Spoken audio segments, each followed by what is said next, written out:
శ్రీ రేణుక ఎల్లమ్మ తల్లి జ్యోతిష్యాలయం భార్యాభర్తల సమస్యలు, ప్రేమ సమస్యలు, కుటుంబ సమస్యలు, వ్యాపారంలో నష్టం రావడం, మనశ్శాంతి లేకపోవడం, అనుకున్న పనులు కాకపోవడం, కోర్టు సమస్యలు, నరదృష్టి, సంతాన సమస్యలు, పెళ్లి కుదరకపోవడం, ఆరోగ్య సమస్యలు, వాస్తు, ఇంటి సమస్యలు, విదేశీ ప్రయాణం, ధనం నిలకడలేకపోవడం, మీకు ఎటువంటి పర్సనల్ సమస్యలు ఉన్నా జ్యోతిష్యం చెప్పబడును. కోయా గురుజీ లక్ష్మణ్ రాజు గారు. Cell number 8074148455. ఓం శ్రీ మాత్రే నమః. ఛానల్లోకి స్వాగతమండి. డిసెంబర్ 30వ తారీఖు అమావాస్య సోమవారంతో కలిసి వచ్చింది. అమావాస్య అనేది చాలా విశేషం. అయితే అమావాస్య సోమవారంతో కలిసి వస్తే దాన్ని సోమవతి అమావాస్య అంటారు. అలాగే ఈ సోమవతి అమావాస్య ఎంతో శక్తివంతమైన రోజని పండితులు చెబుతున్నారు.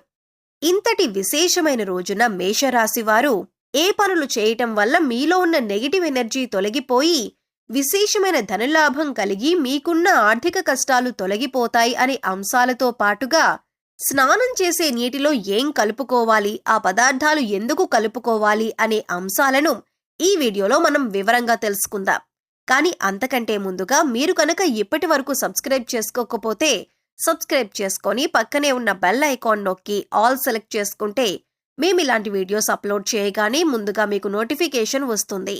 ఇక వివరాల్లోకి వెళ్ళిపోతే, ముందుగా అమావాస్య రోజు ఏ పనులు చేస్తే అదృష్టం కలిసి వస్తుందో, ఏ పనులు చేస్తే దురదృష్టం కలుగుతుందో తెలుసుకుందాం. అమావాస్య చాలా శక్తివంతమైంది. అమావాస్య రోజు కొన్ని పనులు చేస్తే అదృష్టం బాగా కలిసొస్తుంది. అమావాస్య రోజు ఎవరైనా సరే సూర్యోదయానికి పూర్వమే తలస్నానం చేయాలి. తలంటూ స్నానం చేయకూడదు. తలస్నానం అంటే కేవలం నీళ్లు తల మీద పోసుకుని తలస్నానం చెయ్యాలి. ఈ తలస్నానం చేస్తే చాలా మంచిది. అమావాస్య రోజు మధ్యాహ్నం పూట నిద్రపోకూడదు. మధ్యాహ్నం పూట నిద్రపోతే దరిద్రం చుట్టుకుంటుంది. ఈ రోజు విశేషంగా లక్ష్మీ పూజ చెయ్యాలి. అమావాస్య రోజు చేసే లక్ష్మీ పూజను ఐశ్వర్య లక్ష్మీ పూజ అంటారు. ఈ పూజ చేయటం వల్ల ఆర్థిక సమస్యలన్నీ తొలగిపోతాయి. అమావాస్య సందర్భంగా అన్నదానం చేసినా, వస్త్రదానం చేసినా విశేషమైన శుభ ఫలితాలు కలుగుతాయి. అలాగే అమావాస్య సందర్భంగా ఎవరైనా సరే ఎడమ కాలికి నల్లదారం కట్టుకుంటే చాలా మంచిది. అమావాస్య రోజు ఎడమ కాలికి నల్లదారం కట్టుకుంటే ఎదుటి వాళ్ల ఏడుపులేవి మీ మీద పనిచేయవు, దిష్టుండదు, నరపీడ ఉండదు, శత్రు బాధలు తొలగిపోతాయి. ఎడమ కాలికి నల్లదారం అమావాస్య రోజు కట్టుకోవాలి. అలా కట్టుకున్నట్లయితే మీకున్నటువంటి దిష్టిదోషం మొత్తం తొలగింపజేసుకోవచ్చు. అలాగే అమావాస్య రోజు రాత్రిపూట భోజనం చేయకూడదు, ఉపవాసం ఉండాలి. కేవలం పళ్ళు, పాలు మాత్రమే ఆహారంగా స్వీకరిస్తే చాలా మంచిది. అలాగే అమావాస్య అంటే సూర్యుడికి చాలా ఇష్టమైన రోజు. అందుకే ఎవరైనా సరే అమావాస్య సందర్భంగా సూర్యుడికి ఆర్ఘ్యమిస్తే, అంటే సూర్యుడికి నీటిని సమర్పిస్తే జాతక దోషాలు తొలగిపోతాయి. అంటే రాగి చెంబులో నీళ్లు తీసుకొని ఆ నీళ్లల్లో ఎర్ర పుష్పం, చిటికెడు కుంకుమ పువ్వు, కొద్దిగా గంధం కలిపి తూర్పు వైపు తిరిగి ఓం సవిత్రే నమః అని 12 సార్లు జపించి సూర్య భగవానుడికి అర్ఘ్యమిచ్చినట్లయితే విశేషమైన ఫలితాలు కలుగుతాయి. అమావాస్య సూర్యనారాయణమూర్తి పుట్టినరోజు కాబట్టి సూర్యుడి అనుగ్రహం వల్ల సకల శుభాలు కలుగుతాయి. అలాగే పితృదోషాలు, పితృశాపాలు తొలగిపోవటానికి అమావాస్య రోజు ఒక ప్రత్యేకమైన విధి విధానం పాటించాలి. మీకు దగ్గరలో రావి చెట్టు ఉన్నట్లయితే రావి చెట్టు దగ్గరికి వెళ్లి రావి చెట్టు మొదట్లో ఆవాల నూనె అంటే మస్టర్డ్ ఆయిల్ ప్రమిదలో పోసి 8 ఒత్తులు విడిగా వేసి దీపాన్ని వెలిగించాలి. అమావాస్య రోజు ఎవరైతే రావి చెట్టు దగ్గర ఆవాల నూనె దీపం పెడతారో వాళ్లకున్నటువంటి పితృదోషాలు, పితృశాపాలు అన్నీ తొలగిపోతాయి. అలాగే అమావాస్య సందర్భంగా నవధాన్యాలకు సంబంధించిన ఒక ప్రత్యేకమైన పరిహారం పాటిస్తే లక్ష్మీ కటాక్షం చాలా సులభంగా కలుగుతుంది. నవధాన్యాలు అమావాస్య రోజు నానబెట్టి వాటిని లక్ష్మీదేవికి నైవేద్యంగా సమర్పించి ఆ తర్వాత ఆ నవధాన్యాలు ఎక్కడైనా పరిశుభ్రమైన ప్రదేశంలో జల్లాలి.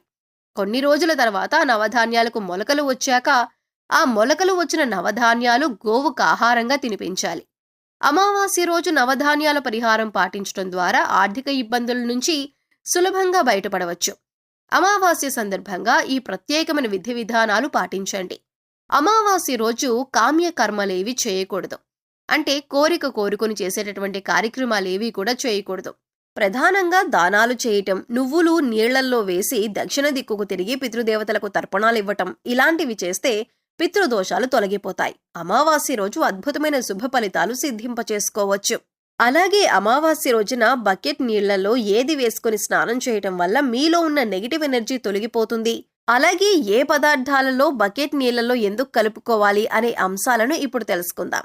ప్రతి ఒక్కరూ కూడా ఆ భగవంతుడి ఆశీస్సులు మాపై ఉండాలని, జీవితంలో గొప్పగా ఎదగాలని కోరుకుంటారు. మరి ఆ దిశగా అడుగులు వేసేందుకు తమ వంతుగా ప్రతిరోజు పూజ చేస్తూ ఉంటారు. పూజ చేసినప్పుడు ఫలితాలు వస్తాయా అంటే మనశ్శాంతి మాత్రం ఖచ్చితంగా వస్తుంది.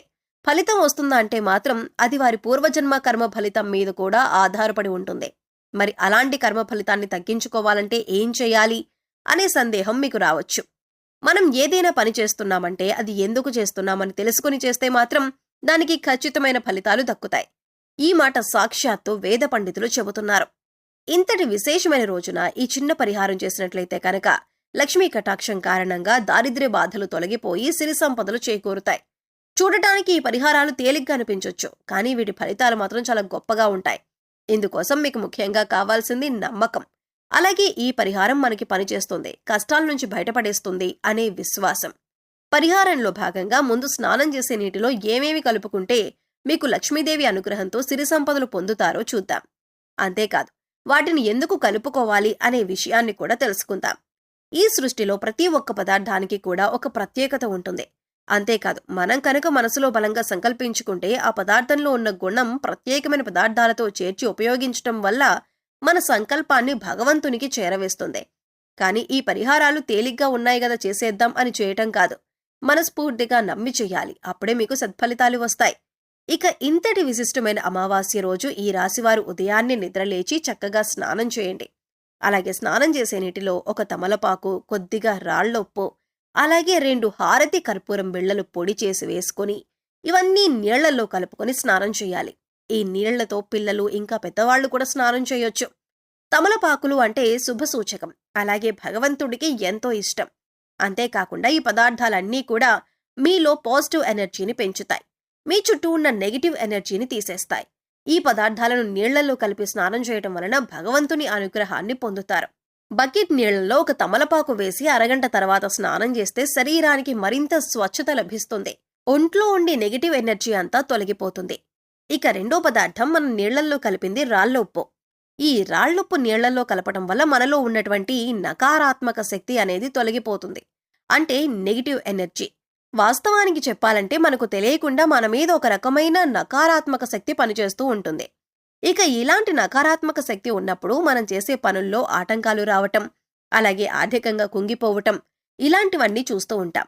ఇక ఈ నకారాత్మక శక్తి నుంచి బయటపడటానికి చిన్న చిన్న పరిహారాలు చేసుకుంటే సరిపోతుంది. దాన్ని తొలగించుకోవటానికి రాళ్లొప్పు మనకి ఎంతగానో సహాయపడుతుంది. ఇక మూడవ పదార్థం మనం నీళ్లలో కలిపింది కర్పూరం బిళ్లలు. ఇలా 2 కర్పూరం బిళ్లను పొడి చేసి నీళ్లలో కలపటం వల్ల మనలో దైవభావం పెంపొందుతుంది.